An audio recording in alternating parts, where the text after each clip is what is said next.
प्रिय विद्यार्थियों, पिछली कक्षा के व्याख्यान के क्रम में ही आज का व्याख्यान है। पिछली कक्षा में हमने चर्चा प्रारंभ की थी कामायनी में छायावाद के विषय को लेकर। उसी क्रम में आज की कक्षा में भी हम बात करेंगे।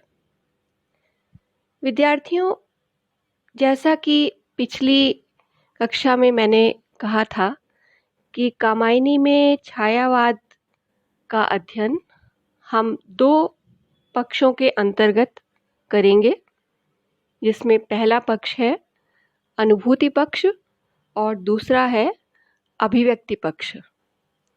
तो आज हम कामायनी में छायावाद के अनुभूति पक्ष के संदर्भ में बात करेंगे। इस विषय को हम 6 बिंदुओं में बांटकर अपनी बात रखेंगे। ये 6 बिंदु हैं। पहला नवीन वर्ण विषय, दूसरा मानवतावाद, तीसरा है सर्वचेतनवाद, चौथा आध्यात्मिकता, पांचवा है नवीन सौंदर्य बोध तथा रसबोध, और छठा बिंदु है प्रकृति की रमणीयता। तो इसमें पहले बिंदु की बात हम करेंगे। सबसे पहले नवीन वर्ण विषय। आप जानते हैं कि हिंदी काव्य के अंतर्गत, और वह भी आधुनिक हिंदी काव्य के अंतर्गत, छायावाद ने एक नवीन चिंतन पद्धति को उद्घाटित किया था, जिसे आधार बनाकर कवियों ने ऐतिहासिक, पौराणिक और सामाजिक इतिवृत्तों को भी आधुनिक मानव जीवन से जोड़कर अपनी काव्य कृतियों में लिखा था। इन कवियों में मानव के उत्थान की भावना प्रबल थी और वे समूचे इतिहास और पुराणों की कथाओं का विश्लेषण इसी दृष्टि से करते थे।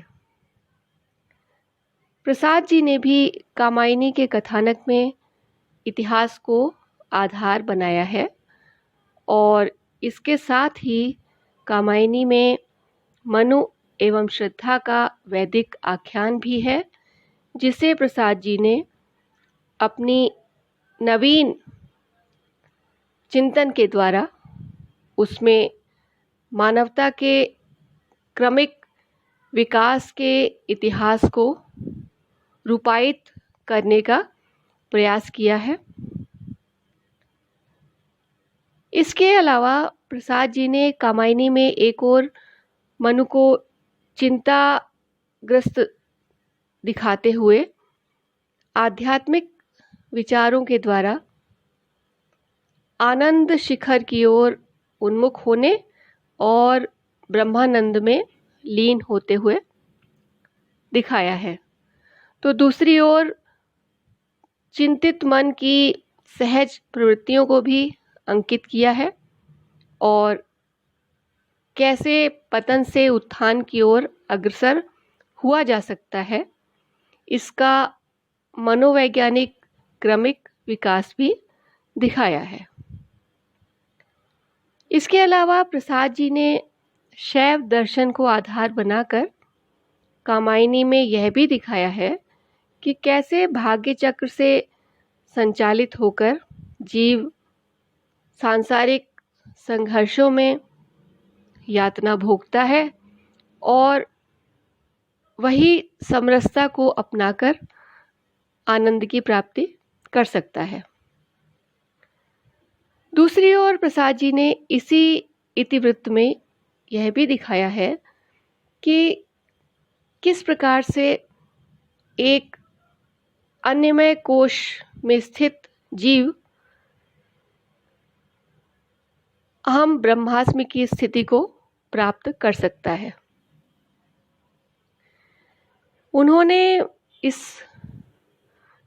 कामायनी में नवीन वर्ण विषय की रचना की है, अपनी विलक्षण चिंतन प्रणाली और गहन अनुभूति का प्रयोग करते हुए उन्होंने इस विषय को ऐतिहासिक, सामाजिक, दार्शनिक, मनोवैज्ञानिक और मानवीय धरातल पर रखकर उसे अत्यंत सशक्त बना दिया है। और यही कारण है कि कामायनी परंपरा से बिल्कुल नूतन काव्य होने पर भी सहृदयों को भाव विभोर करने में पूर्णतः समर्थ है। दूसरा बिंदु है मानवतावाद। छायावादी कवियों ने मानव को माध्यम बनाकर अपनी अनुभूतियों को अभिव्यक्त करने का प्रयास किया है, हम सभी जानते हैं। इसी क्रम में प्रसाद जी ने भी कामायनी में मानवता पर बल देकर उसके उत्थान की ओर संकेत किया है। कामायनी के श्रद्धा सर्ग में मनु को सचेत और सावधान करने की जो चेष्टा की गई है वह केवल मनु के प्रति नहीं है, बल्कि प्रसाद जी द्वारा समूचे विश्व के मानवों को दिया हुआ संदेश है। कामायनी में कहते हैं, दुख के डर से तुम अज्ञात, जटिलताओं का कर अनुमान, काम से झिझक रहे हो आज, भविष्यत से बनकर अनजान। तो इस तरह से ये केवल मनु के लिए ही कवि ने नहीं कहा है, बल्कि सभी मनुष्यों को यह संदेश है। कामायनी में कर्मण्यता और सतत विकास करने की प्रेरणा मनु को श्रद्धा से मिलती है।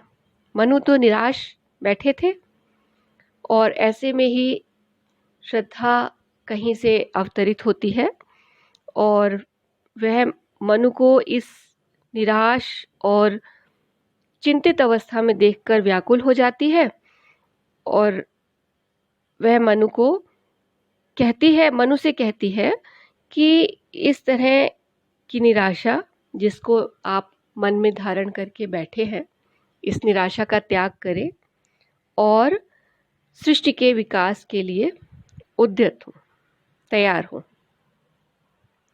श्रद्धा मनु से कहती है, बनो संस्कृति के मूल रहस्य, तुम्ही से फैलेगी यह बेल, विश्व भर सौरभ से भर जाए, सुमन के खेलो सुंदर खेल।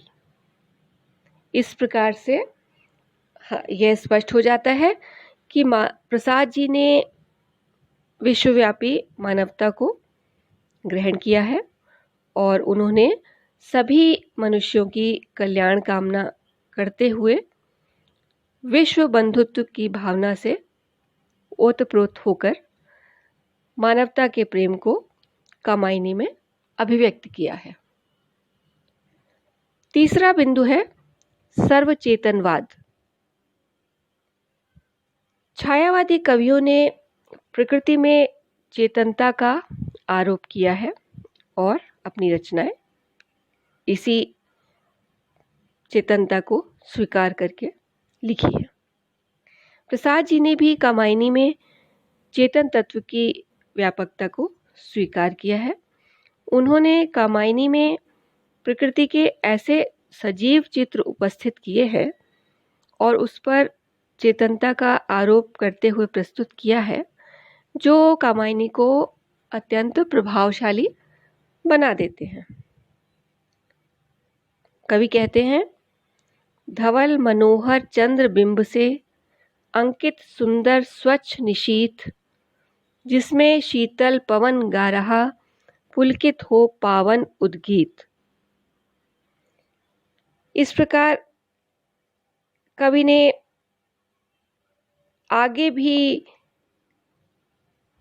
ऐसे ही चित्र उपस्थित किए हैं। कभी वे प्रकृति को सिंधु की शैया पर धरा की वधू के रूप में मानते हैं, स्वीकार करते हैं, और कभी प्रकृति को उषा काल में नेत्र उन्मीलन करती हुई वनस्पतियों के रूप में प्रबुद्ध होने की कल्पना करते दिखाई देते हैं।